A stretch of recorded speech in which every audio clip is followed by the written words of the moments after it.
Do you want to invest in industrial real estate?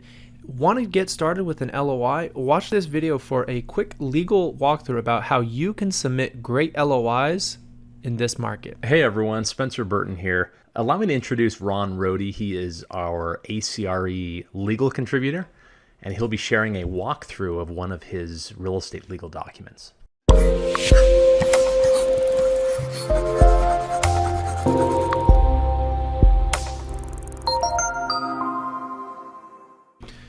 Ron from Ron Rohde Law, and if you follow this channel, you know that I love industrial. It's a asset class that I live, breathe, invest in, and we do a lot of industrial work. So one of the things that a lot of people have asked me for is, Ron, can I get a template LOI?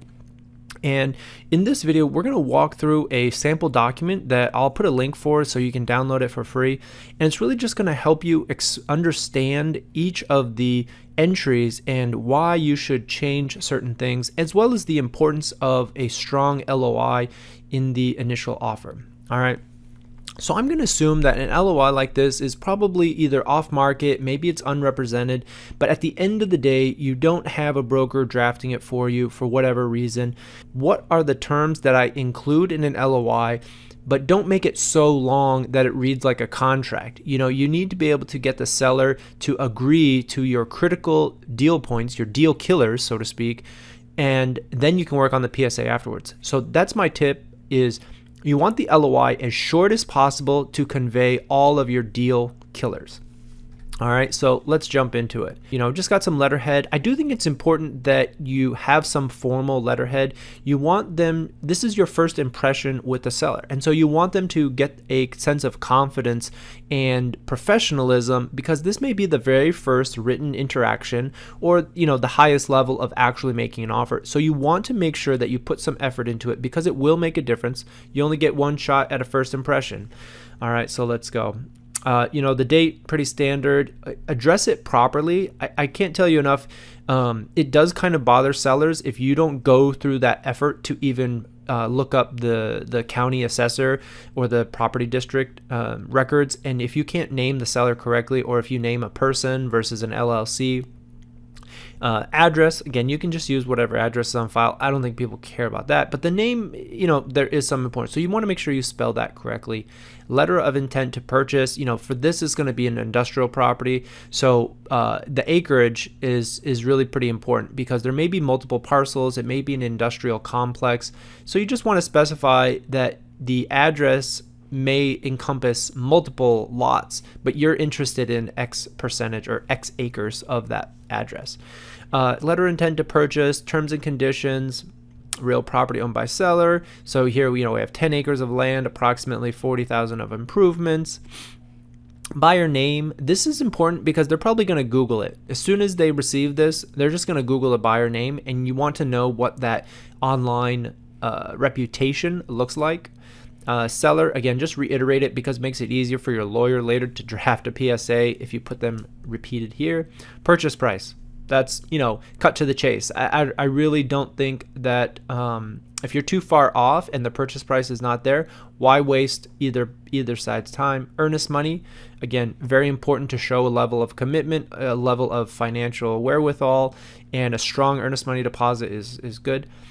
Now, escrow holdback. This one is interesting because as I'm writing this video at the end of 2022, where there's a little bit of a disconnect between buyers and sellers, the interest rates have gone up, the economy is a little bit shaky. Escrow holdbacks are much more common now to allow the buyer to pay a higher price if certain financial or other milestones are met on the property. So the seller says, oh yeah, it's great. You will collect X, you will generate Y. You say, okay, that's fine. I'm not underwriting that same collections, but if that does happen, then we'll release an extra 500,000, extra million or $2 million. And that is really, it's a little bit more complicated, but it gets deals done. It gets them under contract, you close, and then you have this money in escrow. It's a little bit more complicated and you still have this relationship, but it's a win-win. If the buyer does realize that level of income, the seller gets to realize a higher value for his sale price. So definitely consider escrow or some type of deferred compensation based on milestones. Talk to your lawyer about how to draft those and make sure you're protected. Due diligence, we kind of have a standard 60 days for an industrial of this size, would maybe have 45 to 60 days. We usually are still seeing one-time extensions for a fee. So this one is non-refundable, but it could easily be refundable, but it's additional earnest money. I think we would just call it additional earnest money, right? You don't have to spell out that it's refundable. Due diligence, you should have a list of due diligence materials. Again, it's going to depend on your deal. I can attach one as well. Drive in, dock high. Again, you just want to confirm everything that you've kind of done your research on and hear it from the seller and see the quality of their documents. So closing is 30 days from the DD. Again, pretty standard. You could maybe push it to 15, but with lenders, if you have debt that are a little jittery right now, having a long closing period is not unexpected. So splitting fees, PSA within 10 days, confidentiality, exclusivity, non-solicitation, pretty standard. This is kind of a catch-all savings. I recommend that you read this, you kind of understand, because there is some issue about LOIs potentially being binding. And obviously it's against one party's clear intent, but there are some courts that have held certain LOIs can be binding, because if you have a confidentiality clause, you're intending for that other party to be bound. And so it's sometimes harder for judges to separate out, okay, you have this contract, you want to be bound by clauses 4 and 6, but you don't want to be bound by 1 through 3. That doesn't make sense. Either this whole contract is binding and the confidentiality is binding, or the whole thing is not binding.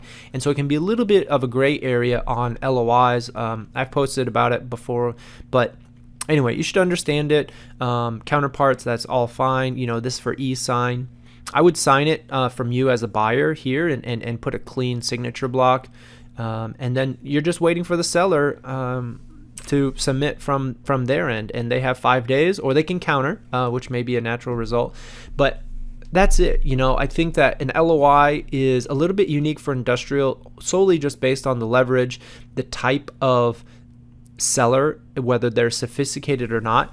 If I was submitting an LOI, say, to a less sophisticated seller, I would cut this down to 2 whole pages, including the signatures, because there doesn't need to be all of this detail on a unsophisticated seller. They're not necessarily going to read all of these line items. But if you are offering out to a sophisticated seller, you will want to specify all of these things. Otherwise, you're going to set yourself up just for a legal battle down the road, and you may kill your deal when you suddenly say, hey, escrow agent fees and base title policy. They're going to say, oh, no, we never pay, title policy. Well, that may kill your deal on a $30,000 title policy. So buyer beware, understand who your audience is, but this is a great template to start. Think about that escrow holdback, smash that like button if you found it useful, and subscribe for more industrial real estate content.